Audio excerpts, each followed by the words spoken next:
Olá, começa agora mais um Frente a Frente. Hoje, aqui conosco, o historiador, professor Geraldo de Magela, ele que fala hoje sobre reforma política, gestão pública e o reflexo da crise política e econômica do país nas eleições de 2018. Professor Magela, eu agradeço antecipadamente sua presença aqui mais uma vez e comecemos justamente por essa realidade, essa realidade conturbada, o que pode ocorrer no sentido de que a sangria das instituições, ela pode continuar ou ela pode ser estancada até as eleições de 2018? Qual a sua opinião?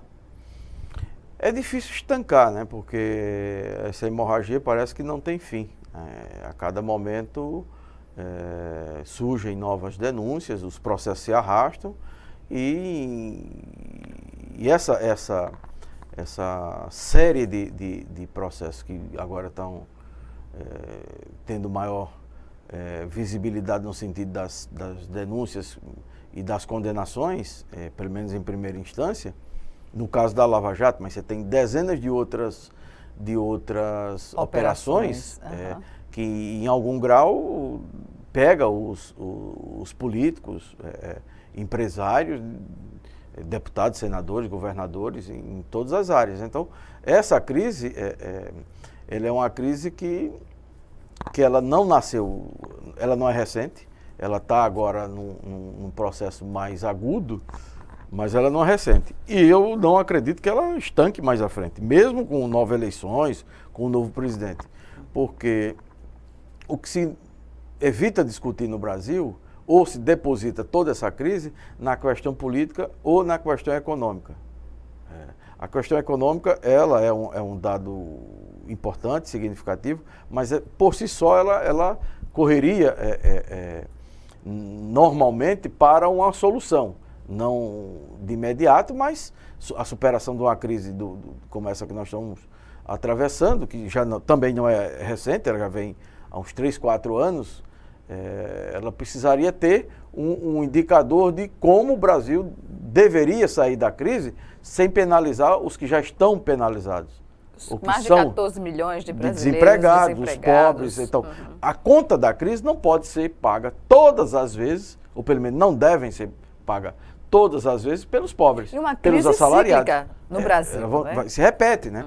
Isso foi a crise com o Fernando Henrique, foi com o Sarney, foi no período da ditadura, está sendo agora foi com a Dilma, se agudiza mais ainda com o Temer, mas os trabalhadores pagam a conta. E agora, ultimamente, as sinalizações de pagar esta conta antes a gente falava com a forma, um certo eufemismo, está pagando com o sangue do povo. Não, agora é literalmente o sangue, porque você não tem mais dinheiro na saúde, você não tem dinheiro, inclusive nos bancos de sangue, e não tem trabalho. E a Previdência quer tomar a Previdência. Mas o dinheiro reservado e sagradamente definido e pago todos os meses para os bancos, ninguém toca e ninguém discute sobre isso. E, em outra vertente, a gente observa que falta dinheiro para as políticas públicas estratégicas do governo, do Estado, mas não vai faltar dinheiro para um fundo partidário bilionário que será aprovado. Entre números, a gente não sabe exatamente como vai ficar, mas que isso já é líquido e certo. O fundo partidário ele vem crescendo a cada período. Aí, o ano passado eram 300 milhões, aí passou para 800 milhões esse ano. É uma cifra inoportuna para se colocar. Completamente. E agora se cogitou em 5 bilhões, 3 bilhões, agora 2 bilhões. Bom, mas que vai ter na casa do bilhão, certamente, e não será 1 bilhão. Será bem mais de 1 bilhão, porque o Congresso Nacional ele não vai legislar sobre... não vai legislar contra si. Ele vai ter que encontrar uma alternativa para sobreviver. E a sobrevivência vai ser a sobrevivência com dinheiro público. Já que o privado vão pegar novamente pelo Caixa 2. Porque como a regra eleitoral não está definida e o Supremo se meteu aonde não deveria se meter, que era na vida dos partidos, Então, os partidos agora, ninguém mais conhece vida partidária e como se burlar a lei do que os parlamentares, do que os dirigentes de partido, de todos os partidos. E o mais agravante é o que eu acabei de falar. A aprovação desse fundo partidário bilionário está negando as necessidades do país em áreas estratégicas como saúde, educação, segurança, tecnologia, que é indispensável para qualquer país que pretenda um desenvolvimento compatível com a economia mundial, não é? Essas pessoas não têm nenhum grau de sensibilidade para isso. Eles, na verdade, não nos representam, eles se representam. E representam os pequenos grupos com que eles estão associados. Claro que tem as exceções, são poucas exceções, não, eu acho que são até uma quantidade razoável de não parlamentares. Pode se generalizar, claro, não é? de parlamentares. Mas esse número que a gente pode dizer, bom, esses parlamentares, e são em vários partidos, não é só de um único partido, não tem um único partido de gente pura, não. Você tem no PSOL, tem no PT, você tem no PMDB, você tem em vários partidos gente que não estão envolvida com tudo que é bandalheira que está aí. Quem são essas pessoas? Então, essas pessoas vão se apresentando. Mas o fato em si é que quando se apresenta uma reforma partidária dessa natureza, ela vem sempre com todos os desvios que a sociedade já está combatendo, está indo à rua, está nas redes sociais, combatendo. Então, eu, pessoalmente, eu não acho que reforma partidária resolva a vida política, nem a crise política do Brasil. É mentira, isso é enganação. Ela é reincidente, não é? E não vai resolver. E recorrente. Não vai resolver. O que poderia encaminhar uma perspectiva melhor seria, no dia que a sociedade tomar consciência, de fazer a reforma do Estado. E a reforma do Estado, por exemplo, enquanto a gente está batendo muito em deputados, nos parlamentares e até no Executivo, o Judiciário fica incólume. Esse Judiciário presta o serviço que a sociedade precisa? Esse Judiciário, ele cumpre o papel social que na democracia é necessário? Por exemplo? Na hora que eu recebo 70 mil, 80 mil, 100 mil, 500 mil reais, como? Não é salário, são benefícios que não foram pagos ao longo de 10 anos. Bom, o Judiciário que não paga mensalmente ou que não paga anualmente os seus benefícios, os gestores do Tribunal de Justiça, seja do Mato Grosso, de Alagoas ou de São Paulo, seja de onde for, ou do Supremo, ele teria que ser processado por improbidade administrativa. Alguma sanção tem que ter, porque na hora que um prefeito ou governador deixa de pagar, por exemplo, ou excede a lei de responsabilidade fiscal, ele é punido. Na hora que ele não paga, por exemplo, o salário ou a previdência, ou o desconto do Fundo de Garantia ou do Imposto de Renda, ele é imediatamente processado pelo Ministério Público Estadual, ou seja, o Ministério Público Federal, o Judiciário vai julgar a ação. Então, como o Judiciário, na hora da sua gestão, ele comete os crimes? Uma contradição. Total. Por quê? Porque na democracia brasileira, nós saímos da ditadura e fomos para a transição para a democracia, e os privilégios se consolidaram. Porque na ditadura você tinha privilégio imposto pela ditadura. Então você tinha Isso foi uma falha na Constituição de 88, que não observou essas questões, professor? Vendo hoje é como falha. Naquele momento, não. Porque como nós estávamos saindo da ditadura, aquele Congresso Constituinte, ele botou o máximo de proteção aos direitos e às corporações. Foi o possível de ser feito feito naquela as corporações. Não é? Tanto é porque a gente não lembra muito nitidamente, passado quase 30 anos, né? 2088 para 2018, 29 anos, não é isso? 30 anos. 30 anos. Os ruralistas, eles foram em bloco para aprovar as suas, os artigos, as causas que lhe interessavam na Constituinte. Serem mantidas. Serem mantidas ou suprimidas algumas. né, que estava sendo debatida. Os trabalhadores, em menor quantidade, pressionaram e conquistaram. Aí foi a correlação de forças que O judiciário definiu, foi né? lá, os militares foram. Todas as corporações da sociedade foram a Constituinte, os parlamentares que estavam redigindo, elaborando a Constituição brasileira, e com justiça. Não estou dizendo que isso não tenha mérito, não. Eles foram com legitimidade. No entanto, eles conseguiram, os grandes lobbies do Estado, por exemplo, o judiciário conseguiu. Um juiz que é pego com corrupção, que é pego, denunciado e comprovado que ele agiu de forma lesiva, ele é condenado a quê? A compulsória. Aposentadoria com salário. Um militar, por exemplo, que é pego ou que é roubando ou assassinando, quando ele é condenado no tribunal do júri, ele perde a farda. Ele passa a ser um condenado da justiça e vai responder. Um servidor público, idem. Por que um juiz tem que ser aposentado pela compulsória e a aposentadoria é um prêmio? Então, isso foi consagrado na Constituição. Hoje, o Conselho Nacional de Justiça, o CNJ, não está conseguindo quebrar essas questões, a seu ver?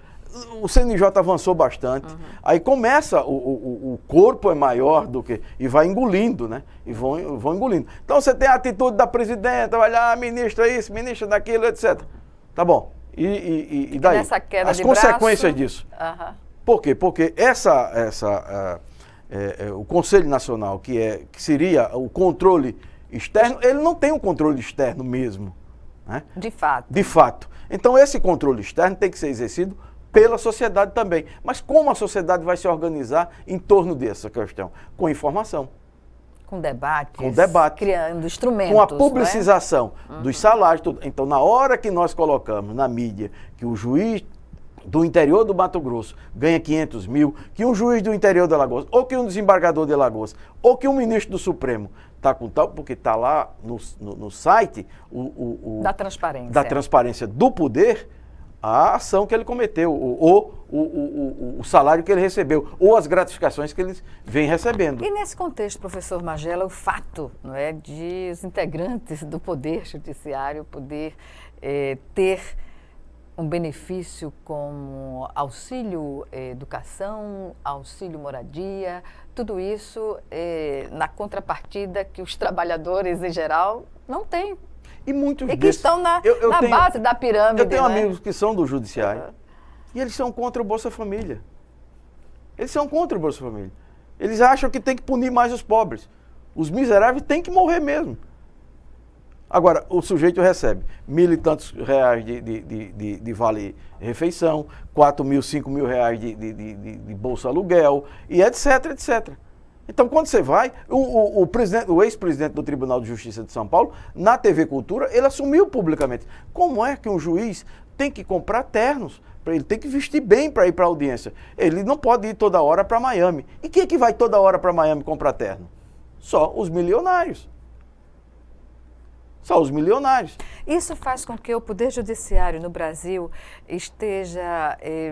torne-se, em alguns casos, indiferente a essas questões que estão fora da vivência normal de um ser humano que trabalha e que sabe o valor das coisas. Infelizmente, sim. Há um deslocamento. Um juiz de direito, um promotor de justiça, um desembargador, um ministro do Supremo, eles não se consideram funcionários públicos, prestadores de serviços públicos. Se considera o quê, professor? Algo acima disso. Algo acima disso. Veja a jornada de trabalho deles. Veja quantos dias de trabalho eles têm por ano e quantos dias de férias eles têm, de recesso, etc. Vejam um feriado na sexta-feira ou na segunda-feira, veja como é que eles imprensam. Então, é um poder que ele está completamente deslocado do funcionamento geral da sociedade. Agora que eles estão sendo, a contragosto, pressionados para prestar conta ainda com muita raiva, com muita bronca. Porque eles não podem ser julgados pela sociedade, mas eles têm o poder constitucional de julgar o cidadão. É uma relação desigual, completamente, né? Bem, professor Magela, nós vamos chamar agora o nosso primeiro intervalo. E o Frente a Frente volta já já, em 1 minuto.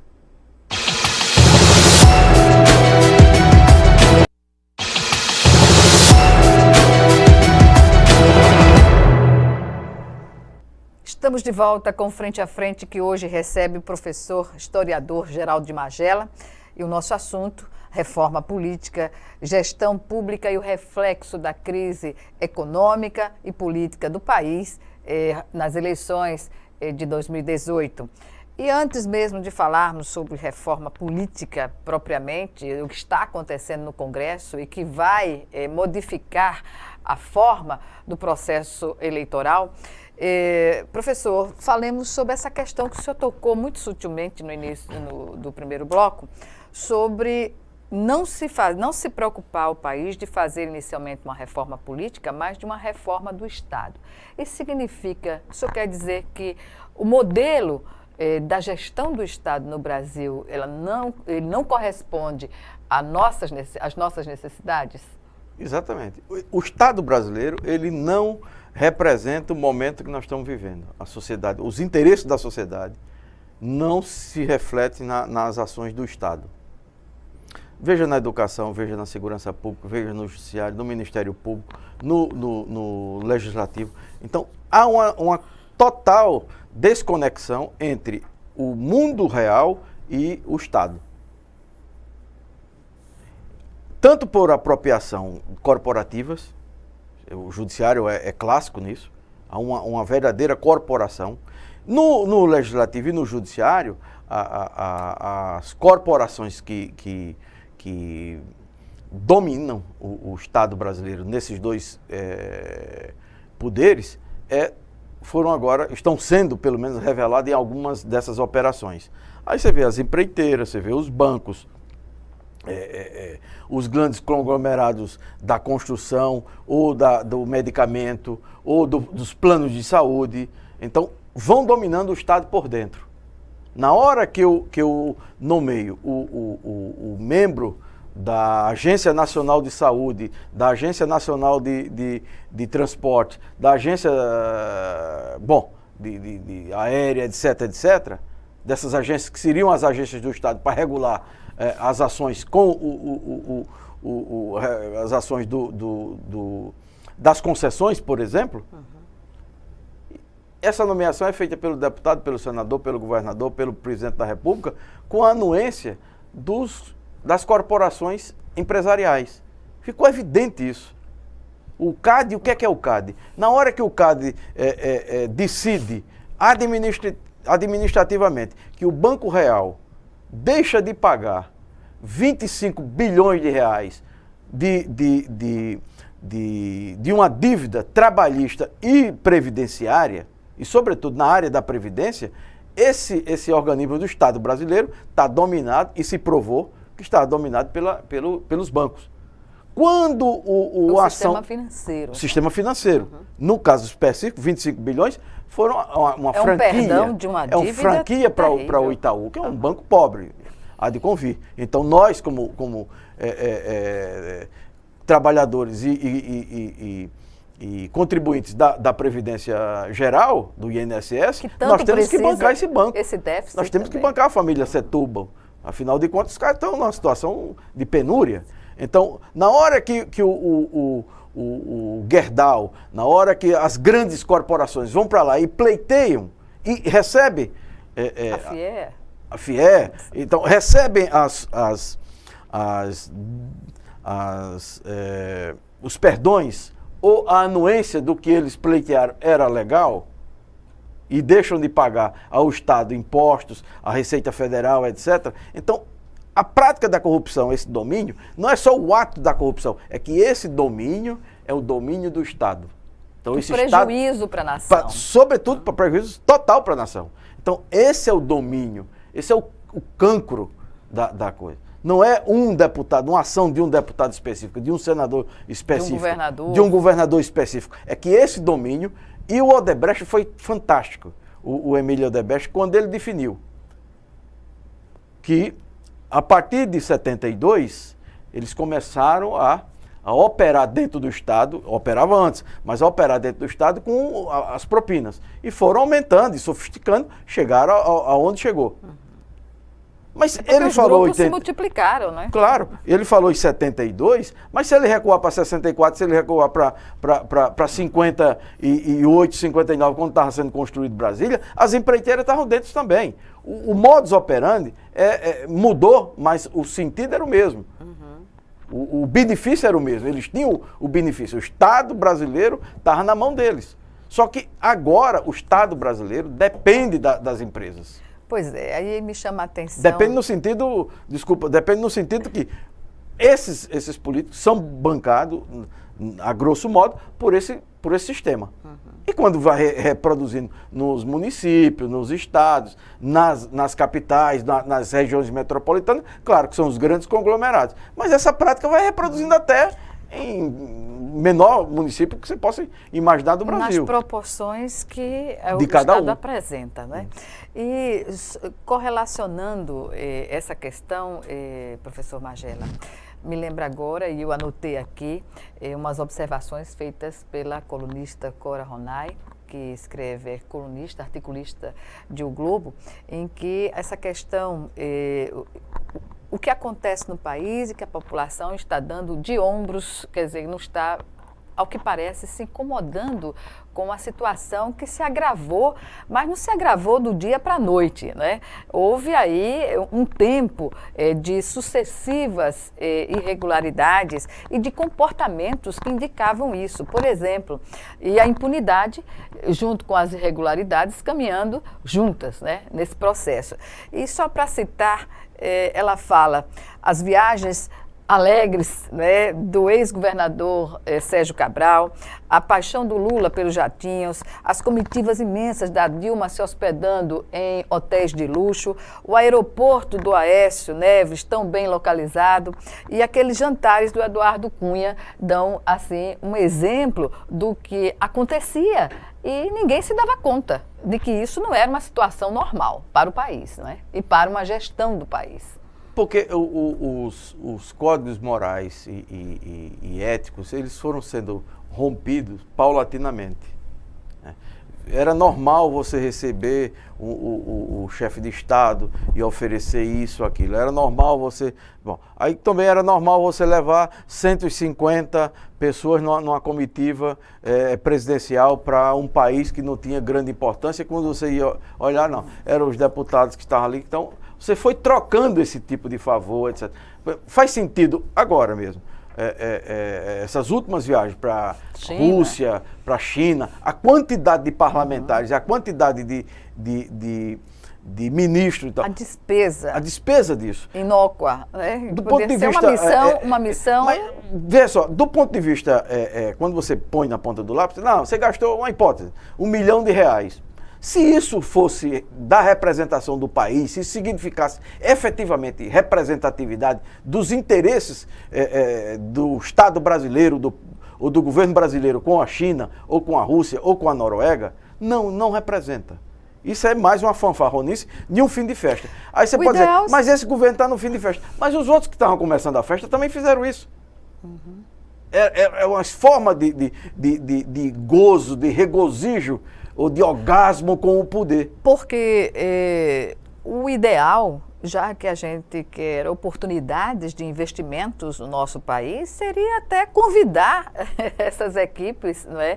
E os presidentes desses países a virem conhecer o país e ver de perto. Não é? Mas veja só, quando há esse interesse da troca e quando é parte do protocolo, o Itamaraty sabe fazer isso. Não precisa a assessoria de presidente da República fazer isso. O Itamaraty tem experiência e trata dos interesses do país. Quando você vê uma delegação como a do Sérgio Cabral, que foram fazer aquele espalhafato, aquele assinte ao povo brasileiro e ao povo carioca, aquela festa, era bancada por onde? Quando ele disse, olha, eu tenho aqui, a minha mulher vai completar ano e precisa de um anel de R$800 mil. Isso é o símbolo da corrupção. Isso aqui é o símbolo que o empresário é que mantém aquele Fausto. Por quê? Porque todas as ações até agora identificadas do Sérgio Cabral, do seu governo, tinha propina. O Ministério Público está dizendo isso. A não ser que o Sérgio Cabral consiga, no final, provar o contrário. Os delatores não têm dito isso. Os que têm delatado, têm apresentado documento, têm mostrado isso. Mesmo que isso fosse da confiança, da amizade, não houvesse nenhum tipo de interesse, é um assinte de qualquer maneira você publicamente dar um anel para a mulher do governador de R$800 mil. Sem falar nessas questões de superfaturamento, os estádios da Copa, então, uma lista interminável mas que não acabou, nem vai acabar. Essas coisas, não é que isso quebrou o Rio de Janeiro, é que era simbólico. O que quebrou o Rio de Janeiro era exatamente o que estava oculto, que agora apareceu. É o Maracanã, é o Porto, isenção fiscal. Isenção fiscal de 100 e tantos bilhões. Tudo isso.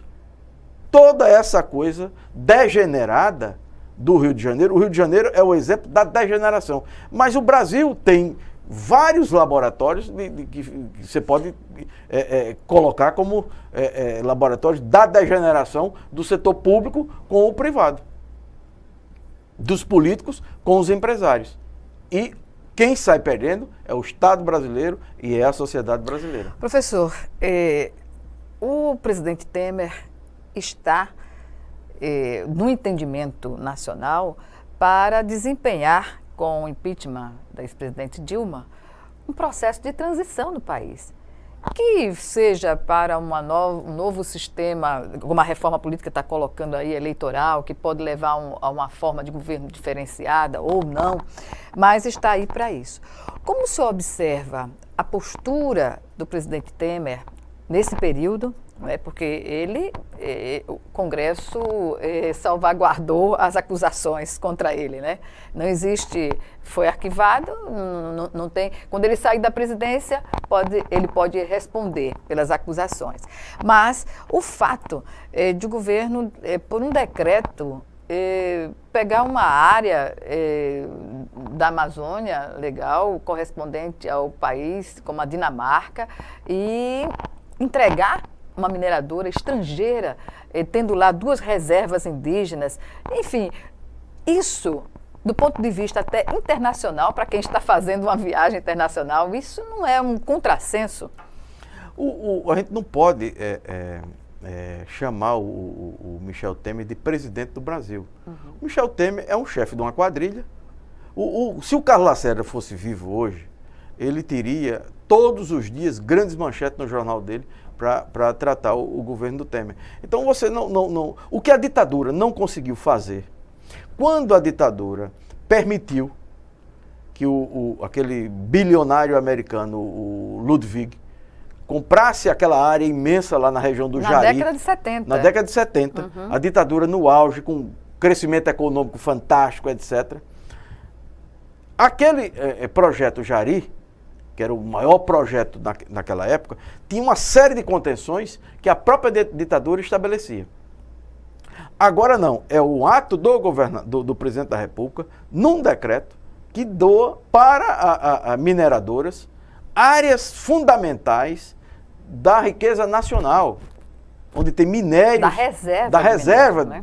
Fundamental, que os militares guardaram como reserva estratégica do país.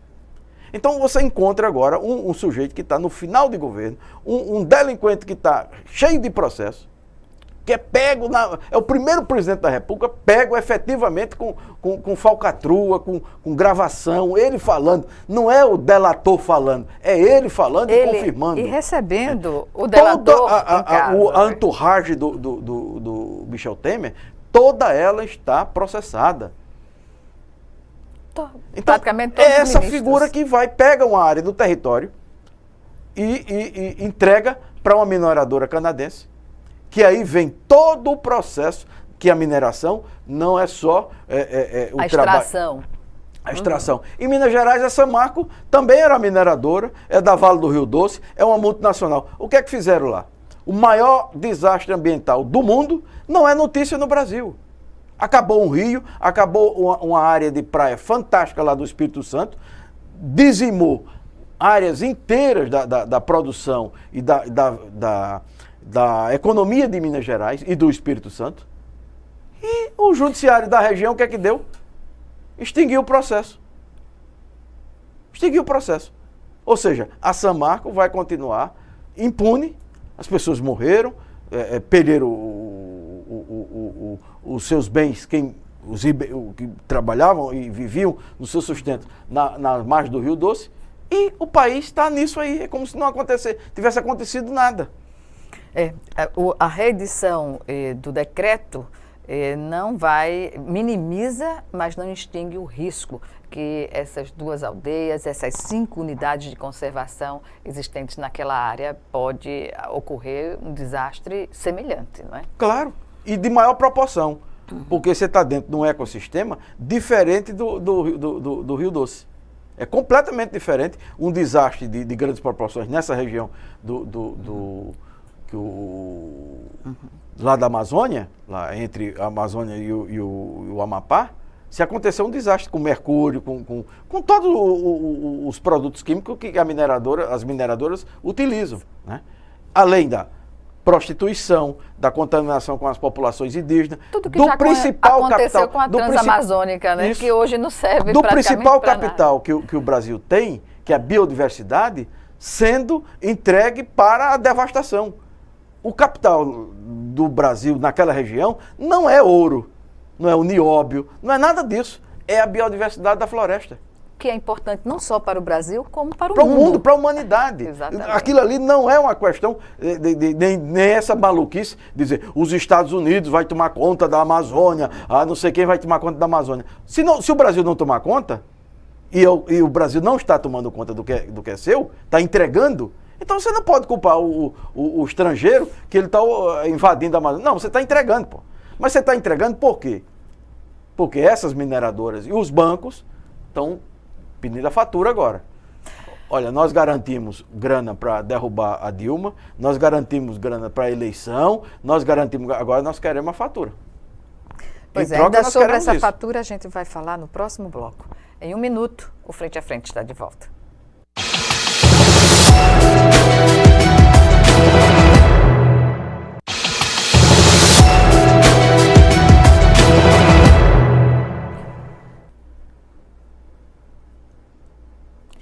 Voltamos para o último bloco do Frente a Frente, que hoje recebe o professor Geraldo de Magela, ele que é historiador, e o nosso assunto, inicialmente, foi reforma política, gestão pública e o reflexo da crise econômica e política do país nas eleições de 2018. Professor Magela, de tudo que a gente já falou aqui, presume-se que, sobretudo os jovens, eles devem chegar às eleições, esse período, bombardeados pelas denúncias de corrupção, há o perigo de haver uma generalização do descrédito na política. E como a gente deve encarar esse processo atual de desgaste e que a democracia tem que ser preservada para que nós possamos escolher uma melhor representação política em 2018? O estrago já está feito, né? Você pode ampliar, né? Mas o estrago já está feito. O jovem, o cidadão que vai votar em 2018, ele naturalmente vai votar nas figuras que estão aí. Outros não vão aparecer, né? Seja em Alagoas, seja em qualquer estado ou no Brasil. Você não tem candidatos fora os que já estão previamente lançados ou pré-lançados, ou um ou outro que vai, se é o Dória, se é o Alckmin, se é não sei quem, mais um ou outro, mas... Um Bolsonaro... Não, esse já está, né? Esse já está, né? Já está... O resultado disso, eu não acredito em grandes mudanças. Não acredito em grandes mudanças. Porque o sistema não permite grandes mudanças. Esse sistema que está montado e vai ser efetivado nessa tal reforma política, ele não vai dar brecha para mudanças importantes. E também, se acabar os partidos e instituir o voto, o candidato individual, piora a situação. Mas a tendência é o voto distrital, não é? O distritão está aí colocado, o semidistrital também. Todas essas discussões, eu acho que ela não resolve o problema. Ou pelo menos não cria um sistema melhor do que o que está. O que está é muito ruim. E se botar distritão, piora a situação. Um distrital misto, você piora também a situação. Por quê? Porque cada partido, aí você vai reduzir o número de partidos, etc. O que sobreviver de partido ou de federação de partidos, os donos permanecem, porque os cartórios continuam. Então, o sujeito vai ser candidato como? Com a anuência da direção desse partido, em local, etc. Então, a venda dos partidos, de legenda, de candidatura, a compra e venda, a troca, vai acontecer. Então, você tem que mudar o modelo, tem que alternar esse modelo. A questão da reeleição e a duração do mandato para cargos do Executivo, como o senhor analisa? Eu sou contra, fui a favor da reeleição, hoje eu sou terminantemente contra a reeleição, tanto para presidente, no Executivo. Como eu acho que um senador da República não precisa de 8 anos. E eu acho também que esse processo eleitoral brasileiro, eu e muita gente, ele tem que ser encurtado. Você tem eleições gerais. Data das eleições unificadas. Unifica tudo, um calendário eleitoral, e a partir daí você tem, otimiza recursos, melhora a escolha dos candidatos, você não transforma o Estado, quem está no Executivo, em uma campanha permanente. Inclusive com programas e projetos voltados basicamente para visualizando já a próxima eleição, não é? Porque a cada 2 anos tem que se preocupar com as bases, tem que se preocupar com a própria eleição. Você tem a eleição a cada 2 anos, ninguém administra pensando na administração. É difícil para os próprios políticos. Para todo mundo, né? Para todo mundo é complicado. Então, na hora que você unifica, eu acho que isso é um ganho, né? A reforma partidária, ela tem que encolher, cortar os partidos que tem aí. Coligações. As coligações, eu acho que tem que federações de partidos. A coligação, assim? Você juntar partidos e que formalizam uma aliança para disputar a eleição. Como ocorre naturalmente. Hoje você tem o processo de coligação, você pode coligar na majoritária, não coliga na proporcional, etc. Na hora que você faz a federação, você junta todo mundo. Em qualquer circunstância. Em qualquer circunstância. Então você vai disputar. Claro que esse voto terá que ser proporcional. Não pode ser o mais votado, a lista dos mais votados.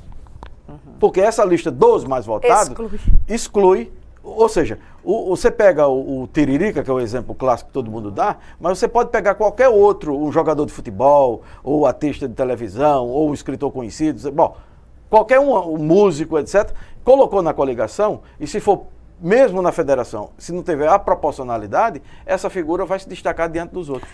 Mas é histórico que essas figuras que têm essas votações expressivas, seja porque saiu de um programa popular, ou é um cantor, ou é outra atuação, são figuras que mantêm um único mandato, né? Eles não conseguem, em alguns casos, a reeleição. Bom, em alguns casos sim, mas você vê aquele... O Frank, não sei das quantas... Frank Aguiar, que é deputado, ele é baixo clero, é diferente. O Sérgio Reis é deputado, o Moacir Franco foi anos deputado, é baixo clero. Mas consegue a reeleição. Mas consegue se reeleger, né? Então, o Agnaldo Timóteo, toda eleição, o Agnaldo Timóteo ganhou a eleição de vereador no Rio de Janeiro e São Paulo, foi deputado federal, baixo clero, mas se elege. Então, essa gente esse pessoal só prospera nesse modelo.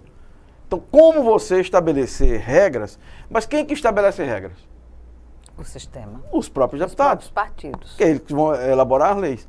Então, essa discussão na sociedade, ela sempre, quando chega no cidadão, o sujeito se preocupa. Quem vai ser presidente da República? Eu não quero saber quem vai ser vereador, não quero saber. Eu voto num bom presidente e posso votar em qualquer deputado, qualquer vereador. Não é assim, né? E esse componente que divide o país, habitantes que odeiam habitantes, população se odiando por conta de uma condução política.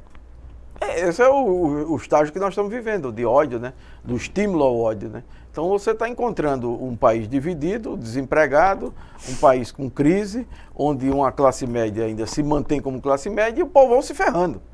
Cada vez mais ferrado, cada vez mais na exclusão, cada vez mais na porta do hospital, no cemitério e nas cadeias, né? E nas delegacias, nos cadeiões. Então, essa é uma situação que o país... De exclusão, são 14 milhões. Quais são os estados no Brasil que tem 14 milhões de habitantes? É um estado do Rio de Janeiro inteiro, desempregado. Então isso não é pouca coisa. Portugal não tem 14 milhões de habitantes. A Dinamarca não tem 14 milhões de habitantes. Então nós estamos falando de cifras monumentais. 14 milhões que perderam o emprego. E os que já tinham perdido antes, que não estão nessa estatística. Então nós estamos tratando aí de mais de 20 milhões de pessoas que estão se virando de alguma forma no país. Na informalidade. Na informalidade. Bom, fazendo algum tipo de coisa para se virar. Então, essa crise e esse sistema, ele tem que levar em consideração algo que está na sociedade. Mas se eu monto um sistema que só eu vou me beneficiar e o meu grupo, a sociedade vai continuar do jeito que está. Professor Geraldo Magela, infelizmente o nosso tempo chegou ao fim e eu reservo no minuto final algumas considerações que o senhor queira fazer para concluir. Eu continuo achando e defendendo que, seja em que circunstância for ocorram as próximas eleições, ou venham a ocorrer as próximas eleições, o ponto fundamental é que nós não podemos deixar de lutar pelo aprofundamento da democracia. Se está ruim desse jeito, pior sem a democracia. Então, é melhor lutar do jeito que está do que qualquer outra normalidade que não seja democrática. Pela via democrática. Tudo tem que ser dentro da legalidade democrática e dentro da lei. E assim será. Esperamos. Certamente. Obrigada mais uma vez, até uma próxima oportunidade. Obrigada a você que nos assistiu e até o nosso próximo encontro aqui, frente a frente.